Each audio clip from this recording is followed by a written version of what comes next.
Good evening.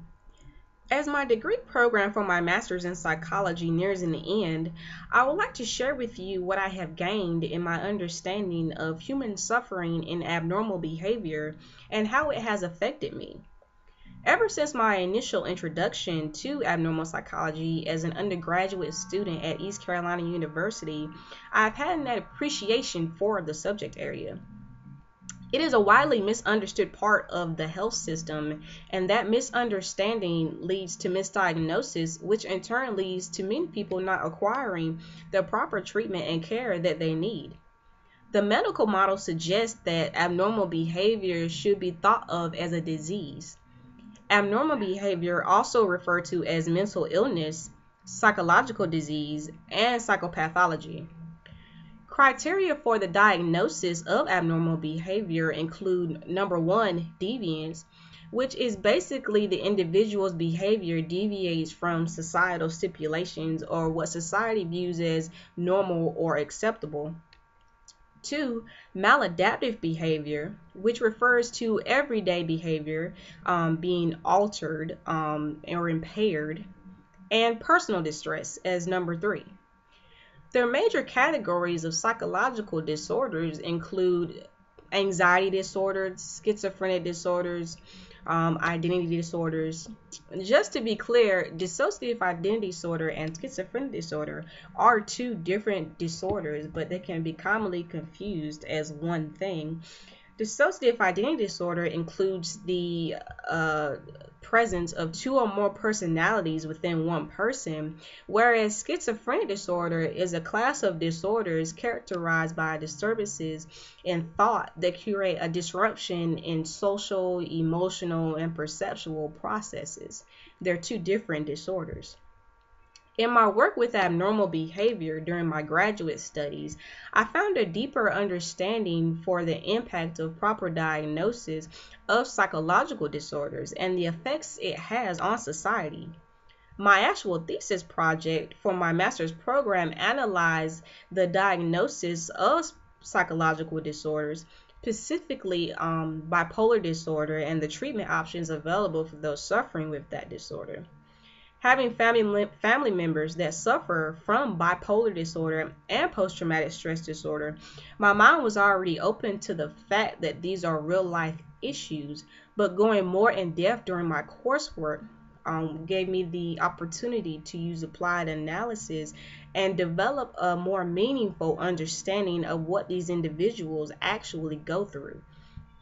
My grandfather is a post-Vietnam veteran, and as he is getting older, his mind seems to be breaking down to where his once manageable post-traumatic stress symptoms are becoming more severe and harder to manage. Now we're getting into the issue of changing medications and trying to find the alternative to helping him manage his symptoms, while finding these medications and alternatives that will not alter his lifestyle or his way of living. It becomes a more sensitive subject when it's a family member versus those people who have family members who are unfamiliar with psychological disorders and the options of treatment and medications because they do not know about that. I had the privilege of attending court a few days ago, not for personal obligations, but for other reasons.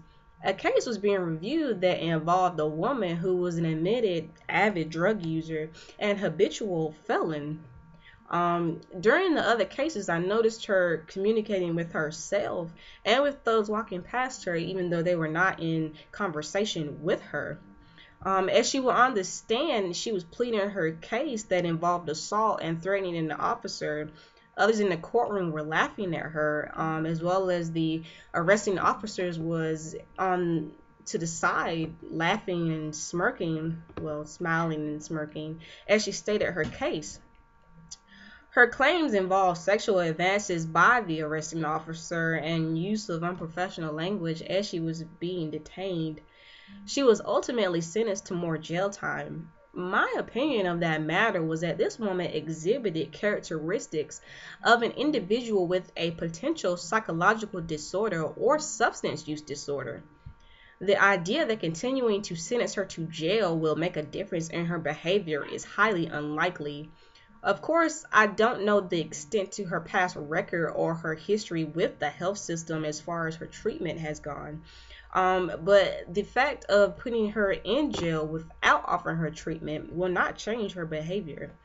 It is very common for those suffering with psychological disorder to become lost in the judicial system without obtaining any type of treatment for the true causes of the behavior, psychological disorder.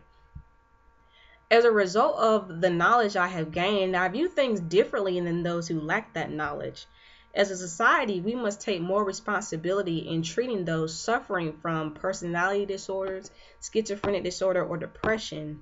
If people such as that woman from court are just thrown in jail every time they commit a crime, the cycle will just continue and she will eventually end up in jail for an extended period, if not forever.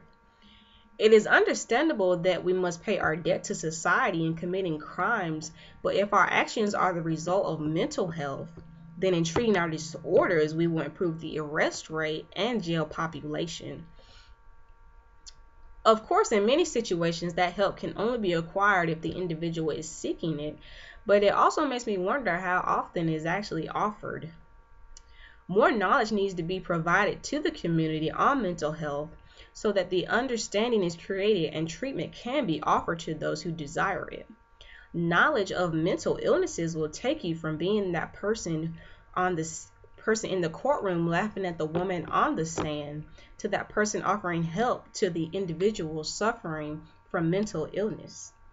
Thank you for listening.